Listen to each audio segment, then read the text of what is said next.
உண்மை சம்பவம். நான் இன்னைக்கு உங்ககிட்ட ஒரு ரியலாக நடந்த ஒரு ஸ்டோரி பற்றி தான் ஷேர் பண்ண வந்துடுக்கேன். ஸ்டோரிக்குள்ளே போகிற மணிக்கு யாரெல்லாம் என் சேனல் சப்ஸ்கிரைப் பண்ணியிருக்கீங்களோ உங்கள் எல்லாத்துக்குமே ரொம்ப ரொம்ப நன்றி. சப்ஸ்கிரைப் பண்ணாமலே பார்த்துட்டு இருக்கீங்க பார்த்தீங்களா, மறக்காமல் சப்ஸ்கிரைப் பண்ணிடுங்க. இல்லைனா இன்னைக்கு நீங்கள் தூங்கும்போது நான் உங்கள் கனவுல வருவேன்.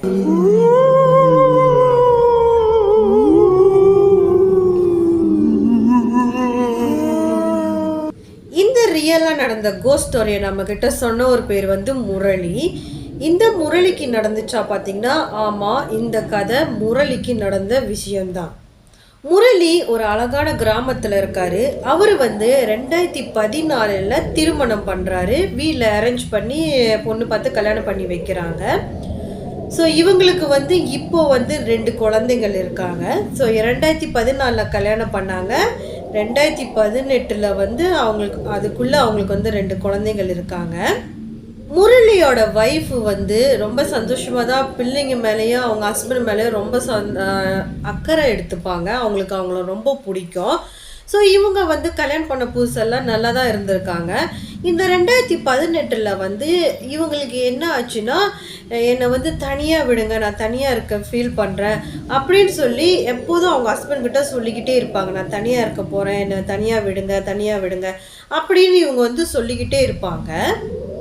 அவங்களோட பிள்ளைக்கு ஸ்கூல் லீவு, ஒரு சின்ன சின்ன ஸ்கூல் லீவு வந்தாலே போதும், உடனே அவங்க வந்து அவங்கள போய் பாட்டி வீட்டில் விட்டுடுங்க, நான் தனியாக இருக்கணும், எனக்கு கஷ்டமாக இருக்குது, தனியாக இருக்கணும் அப்படியே சொல்லிகிட்டு இருப்பாங்க அவங்க ஹஸ்பண்ட்கிட்ட.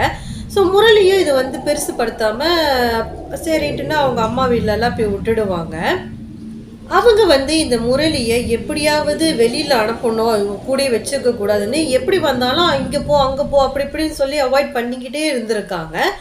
அதுக்கப்புறம் இவங்க வந்து எப்படி தனிமைப்படுத்திக்கணுமோ அந்த அளவுக்கு இவங்க வந்து தனிமையாக தான் இருப்பாங்க. எங்கேயுமே போக மாட்டாங்க, ஃப்ரெண்ட்ஸு கூட பேசுறதில்ல, அப்பா அம்மா கூட பேசுறதில்ல, கோவிலுக்கு போகிறதில்ல, இப்படி எல்லாத்தையும் ஸ்டாப் பண்ணிவிட்டு எவ்வளோ தனிமையாக இருக்க முடியுமோ அவ்வளோ தனிமையாக இவங்க இருந்திருக்காங்க. ஸோ முரளிக்கு வந்து இதெல்லாம் ஏன் இவ இப்படி பண்ணுறா, என்னத்தினால இப்படி பண்ணிகிட்டு இருக்கா அப்படின்னு அவருக்கு வந்து ஒரு சந்தேகம் வருது. தனியாக இருக்கிறதுனால இவ யாரு கூடயும் பேசிக்கிட்டு இருக்காளோ அப்படின்ட்டுன்னு அவருக்கு சந்தேகம் வருது. முரளி மறுநாள் என்ன பண்ணுறாருன்னா, வேலைக்கு போகாமல் லீவ் போட்டு ஒரு நாள் ஃபுல்லாக வீட்டிலே இருப்போம், இவன் என்ன பண்ணுறா பார்ப்போம் அப்படின்னு சொல்லிட்டு அவர் லீவ் போட்டுடுறாரு. ஸோ இவங்க ஒய்ஃப் வந்து தூங்கி ஏஞ்சி வந்து பார்க்கும்போது இவர் ஹாலில் உட்காந்துருந்தானே இவங்க படும் கோபமாயிட்டாங்க. உடனே கேட்குறாங்க, நீங்கள் இன்னும் வேலைக்கு போகலையா அப்படின்னு சொல்லி கேட்டானே. அப்போ உடனே அவர் சொல்கிறாரு, இல்லை எனக்கு இன்றைக்கி உடம்பு சரியில்லை, அதனால நான் வேலைக்கு போகல அப்படின்னு சொல்லி சொன்னானே. அவங்க ஒய்ஃப் வந்து முறைச்சிட்டு கிச்சனுக்குள்ளே பூந்துடுறாங்க. ஸோ கிச்சனுக்கு போயிட்டானே அவங்க வந்து அங்கே போயிட்டு யோசிக்கிறாங்க, இவரை எப்படியாவது இங்கேருந்து வேலைக்கு எங்கேயாவது அனுப்பி ஆகணும் அப்படின்னு சொல்லிட்டு கிச்சனில் என்னென்ன ஜாமான் இல்லையோ எல்லாத்தையும் வாங்கிட்டு வாங்கன்னு சொல்லி ஒன்று ஒன்றா லிஸ்ட்டு கொடுத்து இவங்க அவரை போயிட்டு வெளியில் போயிட்டு வாங்கிட்டு வர சொல்லிக்கிட்டே இருக்காங்க. அதுக்கப்புறம் அவர் என்ன பண்ணுறாருன்னா, அமைதியாக இல்லாமல் அவர் வந்து டைரெக்டாக பேச ஆரம்பிச்சிட்டாரு. நீ என்ன எப்போ பாரு என்னை வெளியில் அனுப்புறதுலே இருக்க, என்னை வெளியில் அனுப்பிட்டு நீ யாருக்கிட்டே ஃபோன் பேசுகிறியா அப்படின்னு சொல்லி கேட்குறாரு.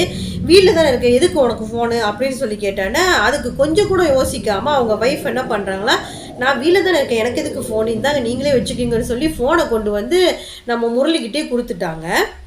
அப்போ உடனே அவரோட ஒய்ஃப் என்ன சொல்கிறாங்கன்னா, இப்போ வந்து நீங்கள் போய்ட்டு சுகர் வாங்கிட்டு வாங்க, சுகர் முடிஞ்சிருச்சு அப்படின்னு சொல்லி அனுப்புகிறாங்க.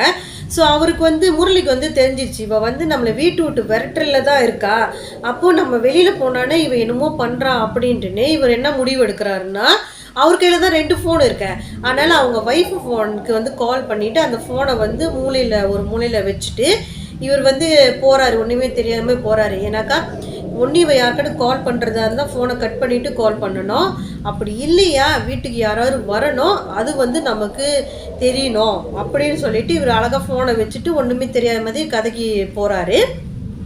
முரளி வந்து கடைக்கு போகாமல் அவர் வந்து காஃபி ஷாப்பில் உக்காந்து இவங்க யாருக்கிட்ட தான் பேசுகிறாங்க, என்ன தான் நடக்குது கேட்போன்னு சொல்லிட்டு அந்த ஃபோனை காதிலே வச்சுட்டு இருந்திருக்காரு.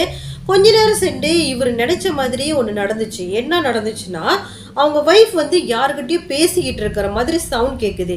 ஸோ இவர் வந்து ஃபோனை கொஞ்சம் தூரமாக ஒளி வச்சதுனால சவுண்டு வந்து லைட்டாக தான் கேட்குது. அவங்க என்ன பேசுகிறாங்கன்னு சரியாக விளங்கலை, ஆனால் அவங்க பேசிக்கிட்டு இருக்கிறாங்க மட்டும் விளங்குது. இவங்க பேசுறது மட்டும் தான் கேட்குது. ஆனால் பக்கத்துலேருந்து இன்னொரு ஆள் பேசுகிற சத்தம் அவருக்கு கேட்கவே இல்லை. அப்போ இவர் ரொம்ப நேரம் ஃபோனில் ஒரு 1 ஹவராக இவர் வந்து ஃபோனை இது வச்சுக்கிட்டே இருக்காரு. ஆனால் இவங்க பேசிக்கிட்டே தான் இருக்காங்க. ஆனால் எதிர் தரப்புலேருந்து யாருமே பேசவே இல்லை. ஸோ அதுக்கப்புறம் இவர் என்ன பண்ணுறாருன்னா, கடைக்கு போய் சுகர் வாங்காமல் நேராக வீட்டுக்கு வராரு. ஸோ வீட்டுக்கு வந்தானே இவர் வெறும் கையாக இருக்கிற பார்த்துட்டு அவங்க ஒய்ஃப் உடனே கேட்குறாங்க, என்ன சுகர் வாங்கிட்டு வரலையான்னு. அப்போ உடனே அவர் சொல்கிறாரு, இல்லை கடை சாத்திருந்துச்சு அதான் வந்துட்டேன்னு சொல்லிட்டு இவர் வந்து ஒரு கன்ஃபியூஷனாகவே வந்து உட்காந்துருக்காரு ஹாலில். இவர் யாரு கூட பேசிகிட்டு இருந்தா அப்படின்னு சொல்லி இவர் யோசிச்சுக்கிட்டே இருக்காரு. அதுக்கப்புறம் முரளி என்ன பண்ணியிருக்காருன்னா, ஒரு டாக்டர் பார்க்க கூட்டிகிட்டு போயிட்டு அவங்க ஒய்ஃபை கூட்டிகிட்டு போயிட்டு இந்த மாதிரி மருந்தெல்லாம் எடுத்து கொடுத்துருக்காங்க. ஸோ அந்த மருந்தை சாப்பிட்டதுக்கு அப்புறமா கூட அவங்க ஒய்ஃபுக்கிட்ட எந்த ஒரு சேஞ்சுமே இல்லை. ஹஸ்பண்டாக இருந்தாலும் சரி, குழந்தைங்களாக இருந்தாலும் சரி, அவங்கள எப்படியாவது அவாய்ட் பண்ணணும் மட்டும்தான் அவங்க ஒய்ஃபை நினச்சிக்கிட்டே இருக்காங்க. டாக்டர்கிட்டையும் போயாச்சு. ஸோ இவளுக்கு ஒன்றும் ஒரு மாற்றமும் கிடையாது. ஸோ அதனால முரளி என்ன முடிவு எடுக்கிறாருன்னா, ஒரு மாந்திரிகவாதியை பார்க்கலாம் அப்படின்னு சொல்லிட்டு இவர் மட்டும் தனியாக போய் பார்க்க போகிறாரு. ஸோ போய் அங்கே நடந்த விஷயங்கள், அவங்க நடந்துக்கிற விஷயங்கள் எல்லாத்தையுமே அவர் போய் சொல்கிறாரு. சொன்னதுக்கப்புறமா அந்த மாந்திரிகவாதி என்ன சொல்கிறாருன்னா, பௌர்ணமி அமாவாசை அன்னைக்கு நீங்கள் எங்கேயுமே போகாமல் அவங்க கூட இருந்து பாருங்கள், அவங்கக்கிட்ட என்ன சேஞ்ச் நடக்குதுன்ட்டு நீங்கள் என்கிட்ட சொல்லுங்கள் அப்படின்னு சொல்லி முரளிக்கிட்ட சொல்கிறாங்க. முரளி மாந்திரிகவாதியை பார்த்துட்டு வந்ததுக்கு அப்புறமா 4 நாள் சென்று வந்து அமாவாசை வருது. ஸோ அவர் உடனே என்ன பண்ணுறாருன்னா, வேலைக்கு போகாமல் லீவ் போட்டுடுறாரு. ஸோ லீவ் போட்டோன்னே உடனே அவங்க ஒய்ஃப் இருக்காங்களா, அவங்க வந்து கேட்குறாங்க, இன்றைக்கி நீங்கள் வேலைக்கு போகலையா அப்படின்னு சொல்லி கேட்டானே, அவர் உடனே எப்போதும் சமாளிக்கிற மாதிரி, இல்லை எனக்கு உடம்பு சரியில்லை அதனால தான் நான் வேலைக்கு போகல அப்படின்னு சொன்னானே, அவங்க ரொம்ப கோபமாயிட்டு, எப்போதும் இப்படி தான் பண்ணிகிட்ருக்கீங்க, பேசாமல் வேலைக்கு போகலை அப்படின்னு சொல்லி ரொம்ப கோபமாக பேசிடுறாங்க. ஸோ பேசுனதுக்கு அப்புறமா உடனே முரளி என்ன சொல்கிறாரா, நான் என்றைக்காச்சும் ஒரு நாள் தானே லீவு போடுறேன் அப்படின்னு சொல்லி அப்படி இப்படி சமாளிச்சுட்டு வீட்டில் இருக்காங்க. உடனே அவங்க ஒய்ஃப் என்ன பண்ணுறாங்கன்னா, அவங்க 2 பிள்ளைங்களை ஸ்கூலில் விட்டுட்டு நேராக வீட்டுக்கு வந்துட்டாங்க. இவர் எப்படியாவது இங்கேருந்து அனுப்பி ஆகணும் அப்படின்னு சொல்லி ரொம்ப ட்ரை பண்ணுறாங்க. அது இதையும் சொல்லி இவரை வெளியில் அனுப்புவோம் அப்படின்ட்டுன்னு. அதுக்கு உடனே முரளி என்ன சொல்கிறாங்கன்னா, நீ என்ன எப்போ பாரு என்னை வீட்டு விட்டு வெளியில் போனே சொல்லிட்டு இருக்கேன், என்னையும் பிள்ளைங்களையும், நீ தனிமையாக இருக்கணும்னா நீ வீட்டு விட்டு வெளியில் போ அப்படின்னு சொல்லி சொன்னானே, அவங்க கொஞ்சம் கூட யோசிக்காமல் ஒரு ஆகியமுன்னும் பண்ணாமல் டக்குன்னு வீட்டு விட்டு வெளியில் கிளம்புறாங்க. அவங்க வெளியில் போகிறத பார்த்துட்டு உடனே முரளி வந்து சமாதானப்படுத்தி அவங்க வீட்டில் விட்டுட்டு இவர் உடனே வெளியில் போயிட்டு மாந்திரவாதியை பார்க்க போகலான்னு சொல்லிட்டு அவரை பார்க்குறதுக்கு போயிட்டாரு. ஸோ அங்கே போனோடனே நடந்த விஷயங்கள் எல்லாத்தையுமே சொல்கிறாரு. அதுக்கப்புறம் அவர் என்ன சொல்கிறாருன்னா, அந்த மாந்திரிகவாதி என்ன சொல்கிறாருன்னா, நீங்கள் வீட்டில் போயிட்டு உங்கள் வேர்வை வாடையோடு இருக்கிற உங்கள் ஒய்ஃபோட துணியை எடுத்துக்கிட்டு அவங்களோட முடி எடுத்துக்கிட்டு, அதாவது இந்த சீப்பில் இருக்கோம்ல அந்த முடியை எடுத்துகிட்டு வாங்க அப்படின்னு சொல்லி இவரை வீட்டுக்கு அனுப்பி வைக்கிறாரு. முரளியும் வீட்டுக்கு போயிட்டு அவர் சொன்ன மாதிரியே அவங்களோட சட்டையை எடுத்துக்கிட்டு அவங்களோட முடியை எடுத்துக்கிட்டு நேராக மாந்திரவாதியை பார்க்க வந்துட்டு அவங்ககிட்ட கொடுத்துட்றாங்க. ஸோ கொடுத்ததுக்கு அப்புறமா அவர் உடனே என்ன சொல்கிறாருன்னா, நீங்கள் ஒரு ஓரமாக உட்காருங்கன்னு சொல்லிட்டு ஒரு பூஜை மாதிரி என்னமோ செய்கிறாரு. செஞ்சதுக்கு அப்புறமா ஒரு 1/2 hour செஞ்சு அதுக்கப்புறமா நம்ம முரளியை கூப்பிடுறாங்க. கூப்பிட்டுட்டு அவர்கிட்ட சொல்கிறாங்க, இந்த மாதிரி உங்களோட ஒய்ஃபு கூட வந்து ஒரு ஆத்மா இருக்குது, இவ்வளையும் பண்ணுது அந்த ஆத்மாவோட வேலை அப்படின்னு சொல்கிறாரு. அந்த மாந்திரவாதி சொன்னதை வந்து நம்ம முரளி வந்து நம்பலை. ஏன்னாக்கா அவங்க வந்து ஒரு பேய் பிடிச்ச மாதிரி ஒரு விஷயமும் அவங்க செஞ்சதில்லை வீட்டில், அப்படியெல்லாம் இருக்காது சாமி அப்படின்னு சொல்லி சொல்கிறாரு.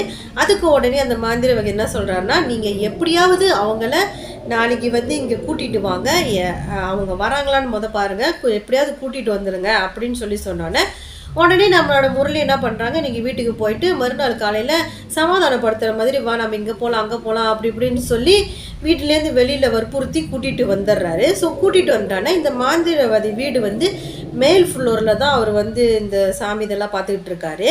ஸோ இவங்களை வந்து வாசப்படியில் நின்ன கையோடு இவங்களுக்கு வந்து தெரிஞ்சிருச்சு. உடனே கண்டா மாதிரி நம்மளோட முரளியை போட்டு ஏசுகிறாங்க, எதுக்கு என்ன இங்கே கூட்டிகிட்டு வந்த அப்படி இப்படி சொல்லி கேட்டோன்னே அதுக்கப்புறம் அவங்க உள்ளே வரவே மாட்டேன்ட்டு நிற்கிறாங்க. அப்போ ஒன்று என்ன ஆகுதுன்னா, அந்த மாந்திரி சிஷியர்கள் இருக்காங்களா அவங்களும் முரளியும் அவங்க ஒய்ஃபை வலுக்கட்டாயமாக பிடிச்சி இழுத்துட்டு 2nd ஃப்ளோரில் போய் உட்கார வச்சிடுறாங்க. அவங்க ஒய்ஃப் உடனே மாந்திரவாதியை போட்டு கண்ட மாதிரி கெட்ட வார்த்தையில் திட்ட ஆரம்பிச்சுட்டாங்க. ஸோ திட்ட ஆரம்பிச்சிட்டோன்னே அதுக்கப்புறம் அவங்க ஸ்டாப் ஆனோன்னே அந்த மாந்திரவாதி என்ன சொல்கிறாருன்னா, என்னை திட்டி முடிச்சிட்டியா, இப்போ நான் பேசலாமா அப்படின்னு சொல்லி பேசும்போது, நீ வந்து இந்த பெண்மணி உடம்புல இருக்க, நீ யாருன்னு எனக்கு தெரியும், இந்த பெண்ணோட முன்னாள் காதலன் தானே நீயே அப்படின்னு சொல்லி அவர் பேசுகிறாரு. அதுக்கப்புறம் என்ன ஆகுதுன்னா, அவர் உடனே என்ன பண்ணுறாருன்னா, நம்மளோட முரளியை வந்து வெளியில் அனுப்பிட்டு என்னமோ ஒரு பூஜை செய்கிறாரு. அந்த பூஜை வந்து இந்த பேய்களை ஓட்டுறக்காண்டி ஏதோ ஒரு பூஜை. ஸோ அந்த பூஜையை செய்ய ஆரம்பிக்கிறாரு. முரளியோட ஒய்ஃபு கிட்ட அந்த மாந்திரவாதி கேட்கும்போது அந்த பேய் ஆத்மா இருக்குல்ல, அந்த ஆத்மா வந்து பதில் சொல்ல ஆரம்பிக்குது. என்ன நடந்திருக்குன்னா, இவங்க இந்த 2014 கல்யாணம் பண்ணாங்களா, அதுக்கு முன்னுக்கு வந்து இவங்க வந்து அந்த பையனை வந்து விரும்பியிருக்காங்க. ஸோ அவங்க கூட வாழலாம் அப்படின்னு எல்லாம் பிளான்லாம் பண்ணியிருக்காங்க. இந்த கிராமத்து இடத்துலலாம் என்ன பண்ணுவாங்கன்னா, அவங்களாம் ரொம்ப இந்த ஜாதி இதெல்லாம் பார்ப்பாங்க. ஸோ அதெல்லாம் ஆச்சுன்னா, இவன் வந்து வேறு ஜாதி இருக்கிறனால அந்த பிள்ளைக்கு வந்து கல்யாணம் பண்ணி கொடுக்காம இந்த முரளியை வந்து கல்யாணம் பண்ணி வச்சுட்டாங்க. அதுக்கப்புறம் அந்த பையன் என்ன ஆச்சுன்னா, அவன் வந்து அவனோட சொந்த ஊருக்கே போயிட்டான். சொந்த ஊருக்கு போயிட்டு ரொம்ப கவலைப்பட்டுட்டு இருந்துட்டு யாரையுமே அவன் கல்யாணமும் பண்ணவே இல்லை. ஸோ அப்படியே இருந்திருக்கான். அதுக்கப்புறம் என்ன ஆயிருக்குன்னா, 2017 வந்து அந்த பையன் இறந்து போயிடுறான். ஸோ இந்த விஷயத்தை எல்லாமே அந்த பெண்மணி வாயால் அந்த ஆத்மா சொல்லிக்கிட்டு இருக்கு. அதுக்கப்புறம் அந்த மாந்திரவாதி கேட்குறாரு, உனக்கு எப்படி இப்போ இந்த பெண்மணி இங்கே இருக்காங்கன்னு தெரியும் அப்படின்னு சொல்லி அவங்ககிட்டே கேட்கும்போது அவங்க என்ன பதில் சொல்கிறாங்கன்னா, அதுக்கு உடனே அந்த ஆத்மா என்ன சொல்லுதுன்னா, அந்த ஆத்மா அவங்க ஊரில் போய் இறந்து போச்சுல, இறந்து போனதுக்கு அப்புறமா நேராக இந்த பெண்மணியோட அப்பா அம்மா வீட்டுக்கு தான் வந்திருக்கு. ஸோ வந்துட்டு இவங்க டெய்லி பேசுகிறது இது எல்லாத்தையுமே இந்த ஆத்மா வந்து ஒட்டு கேட்டிருக்கு. ஸோ ஒட்டு கேட்டுட்டு அதுக்கப்புறமா தான் அந்த பெண்மணி கல்யாணம் பண்ணி கொடுத்துருக்குற இடம் தெரிஞ்சு அந்த ஊருக்கு இந்த ஆத்மா போயிட்டு அந்த பெண்மணியை வந்து ஆக்கரிக்க ஆரம்பிச்சிருக்கு. ஸோ அவங்கள இது பண்ண ஆரம்பித்தோன்னே அதுக்கப்புறமா தான் அந்த பெண்மணி வந்து அவங்களோட ஹஸ்பண்ட் அவங்களோட பிள்ளைங்களை வெறுக்க ஆரம்பிச்சிருக்காங்க. அதுக்கப்புறம் இவங்க 2 பேரும் ஒன்றா குடும்பம் நடத்தியெல்லாம் இருந்திருக்கிறாங்க. ஃபேமிலியோடு வாழ்ந்துகிட்டு இருக்கிற மாதிரி இவங்க தனியாக 2 பேரும் வாழ்ந்துக்கிட்டெல்லாம் இருந்திருக்காங்கன்ட்டுன்னு அந்த ஆத்மா சொல்லியிருக்குது. அதுக்கப்புறம் இந்த மாந்திரவாதி என்ன கேட்டாருன்னா, நீ சரி உனக்கு வந்து நடந்தது அநியாயம்தான். ஸோ இப்போ இந்த முரளியும் அந்த 2 பிள்ளைங்களும் அவங்க என்ன பண்ணுவாங்க, அவங்க 2 பேர்த்துக்கும் எதுவுமே தெரியாதே, அவங்களும் இதில் அனுபவிச்சுட்டு பாவம் இல்லையா, நீ அவங்கள விட்டுட்டு போய் தான் ஆகணும். இன்னும் கொஞ்ச நாள் நீ அந்த பெண்மணி உடம்புக்குள்ளேயே நீ இருந்தனா அந்த பெண்மணியும் இறந்து போயிடுவாங்க. ஸோ நீ வெளியாகியே ஆகணும், எனக்கு சத்தியம் பண்ணி கொடு அப்படின்னு சொல்லி கேட்குறாரு. அதுக்கு உடனே அந்த ஆத்மா என்ன சொல்லுதுன்னா, நான் இந்த பெண்மணி உடம்பு விட்டு போக மாட்டேன், இந்த பெண்மணி இறந்ததுக்கு அப்புறமா அவளை கூட்டிட்டு தான் நான் போவேன் அப்படின்னு சொல்லுது. அதுக்கப்புறம் அந்த மாந்திரவாதி என்ன சொல்கிறான்னா, உனக்கு வந்து 2 ஆப்ஷன் இருக்குது. ஒன்று, இந்த பெண்ணை விட்டு நீ போயிட்டேன்னா நான் உன்னை ஒன்றுமே பண்ண மாட்டேன், நீ போகலைன்னா உன்னை நான் ஒரேடியே அழிச்சிருவேன் அப்படின்னு சொல்கிறாரு. அதுக்கு உடனே அந்த ஆத்மா என்ன சொல்லுதுன்னா, நான் வந்து இந்த பெண்மணியோட தான் வாழுவேன், நீங்கள் என்னை என்ன பண்ணாலும் எனக்கு பிரச்சனை இல்லை, நீங்கள் என்னை அழிச்சாலும் எனக்கு பிரச்சனையே இல்லை அப்படின்னு ரொம்ப ஆங்காரமாக அது வேற சொல்லுது. அதுக்கப்புறம் மாந்திரவாதி என்ன பண்ணுறாருன்னா, நம்மளோட முரளியை உள்ளே கூப்பிட்றாரு. உள்ளே கூப்பிட்டு நடந்த எல்லா விஷயத்தையுமே சொல்கிறாரு. சொன்னதுக்கு அப்புறமா முரளி என்ன சொல்கிறான்னா, அந்த ஆத்மாவை அழிச்சிடாதீங்க, அதை வந்து என்காண்டியும் என் பிள்ளைக்காண்டியும் என்னோட ஒய்ஃபோட உடம்புலேருந்து வெளியில் ஆனால் போதும், அந்த மாதிரி மட்டும் ஏதாவது செய்யுங்க அப்படின்னு சொல்லிட்டாரு. அதுக்கப்புறம் அந்த மாந்திரிகவாதி என்ன பண்ணுறான்னா, அந்த ஒய்ஃபோட முடியை கட் பண்ணி எடுத்து ஏதோ ஒரு மரத்தில் போயிட்டு ஃபுல்லாக அடிச்சுட்டு அந்த ஆத்மாவோட வாழ்நாள் முழுவதும் எப்போ அதோட சாந்தி அடைதோன்னு இருக்குதோ அப்போ தான் அது வெளியாகணும்னு சொல்லி அந்த மாதிரி அடிச்சு வச்சிட்டாரு. அதுக்கப்புறம் வந்து அந்த ஆத்மா வந்து அந்த பெண்மணி உடம்புக்குள்ளே வரவே இல்லை. இப்போ வந்து முரளியோ அவங்க பிள்ளையோ அவங்க ஒய்ஃபோ ரொம்ப சந்தோஷமாக வாழ்ந்துக்கிட்டு இருக்காங்க அப்படின்னு சொல்லி இந்த விஷயத்த ஷேர் பண்ணியிருக்காங்க.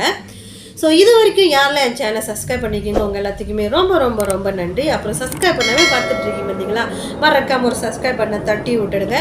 இதே மாதிரி உங்கள் லைஃப்பில் நடந்திருக்கா, இல்லை உங்களுக்கு தெரிஞ்ச உங்கள் லைஃப்பில் நடந்திருக்கா, அப்போ இந்த விஷயத்தை வந்து நீங்கள் என்கிட்ட ஷேர் பண்ணுங்கள். இன்ஸ்டாகிராமோட லிங்க் ஐடி கொடுத்துருக்குறேன் டிஸ்கிரிப்ஷன் பாக்ஸில். ஸோ அங்கே போய்ட்டு நீங்கள் ஃபாலோ பண்ணி வாய்ஸ் இருந்தால் கூட நீங்கள் எனக்கு ஷேர் பண்ணலாம். ஸோ அடுத்த வீடியோவில் உங்களை சந்திக்கிறேன்.